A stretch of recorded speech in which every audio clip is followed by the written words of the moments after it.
Ça se passe ici, sur France 3 Pays de la Loire. Aider les aidants. Eh bien oui, c'est une pièce de théâtre qui s'en charge. Enfin, tout du moins, une pièce de théâtre est jouée en ce moment en Pays de la Loire pour récolter des fonds afin de financer l'aide aux aidants des malades atteints notamment de la maladie d'Alzheimer. C'est l'association En Mémoire d'eux qui a initié ce projet. La pièce s'appelle Comme une ritournelle. Voici un extrait. Vous avez eu des nouvelles de Flora? Oui, elle est passée samedi. Qui ça? Ma fille?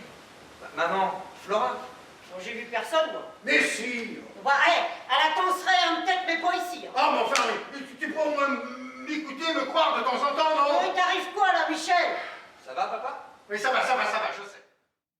Comme une ritournelle, Sylvie Bourget, bonsoir. Bonsoir. Vous êtes présidente de l'association En Mémoire d'eux Oui. qui produit cette pièce qui s'appelle donc Comme une ritournelle. Aurélien Jumelet, bonsoir. Bonsoir. Vous êtes le metteur en scène de cette pièce. C'est quoi l'histoire de la pièce? Parce que là, on a vu un extrait. C'est vous qu'on voit dans l'extrait, Sylvie? C'est vous qui êtes au lit là, avec votre mari et votre fils?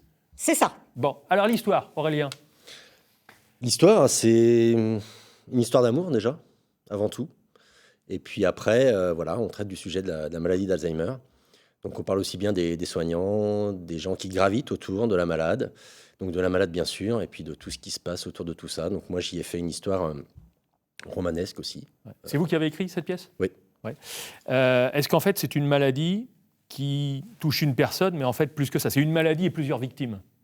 Bah, ça touche énormément de monde, oui, bien sûr. Il y a là où le malade, enfin les malades en tout cas d'un côté, et puis tous ceux qui gravitent autour, donc il y a les soignants bien évidemment, les aidants, et on est sur la maladie d'Alzheimer qui est très particulière, qui forcément est compliquée parce que les souffrants Ne se rendent pas compte de tout. ne se rendent pas compte de tout. Ouais. Et l'entourage C'est subit d'autant plus difficile pour ceux qui gravitent autour. Pourquoi, Sylvie, une pièce pour obtenir des pièces, en quelque sorte, pour aider les aidants? Parce que là, on a parlé des malades, un petit peu de l'entourage, mais les aidants, ça vous tient à cœur. Oui, ça me tient à cœur parce que c'est vrai qu'actuellement, l'aide aux aidants est confiée la plupart du temps à des associations, alors que, bon, à mon humble avis, ça devrait être une cause nationale. C'est 1 million d'Alzheimer, de malades touchés, 4 millions d'aidants. Donc, ça veut dire qu'il faut quand même faire des choses et que ces plateformes de répit qui accueillent les aidants pour leur donner un petit peu de souffle, manquent de moyens, manquent de personnel. Donc, avec nos modestes moyens, nous, on essaye de contribuer à aider tout ça, quoi. Alors, 4 millions, vous parlez pour la maladie d'Alzheimer. Mais en fait, il y a beaucoup plus d'aidants, si on met les maladies de Parkinson et autres. Entre 8 et 11 millions de personnes en France aideraient un proche malade ou en perte d'autonomie. 47% des aidants, c'est important ce chiffre, ont une activité professionnelle. C'est-à-dire qu'il faut, c'est une deuxième vie professionnelle presque qui compte là-dessus. C'est abordé dans la pièce, ça, le fait qu'il y a une double vie, en fait, pour les aidants, Aurélien? Non, pas forcément. Enfin, je crois pas que... C'est pas un point sur lequel vous avez insisté. Non, vous parce que insistez sur l'impact familial. Oui, alors moi j'insiste sur un truc, c'est pas du tout une pièce qui a été à la base écrite pour justement traiter tous les sujets autour de la maladie d'Alzheimer.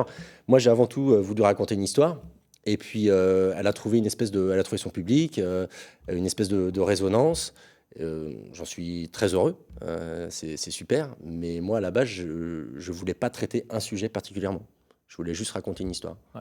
Pourquoi ce thème vous touche, Sylvie? Les aidants?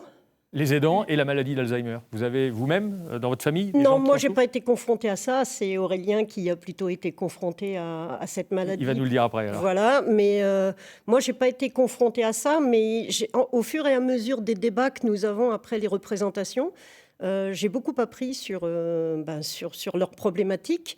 Et je m'y suis investie et maintenant, ça me touche particulièrement. Je vais dans les plateformes de répit, rencontrer les aidants, j'anime des choses. Vous voulez aider les aidants, vraiment, c'est ça, voilà, le terme. Aurélien, vous, cette maladie, elle vous touche de près, familialement ou amicalement?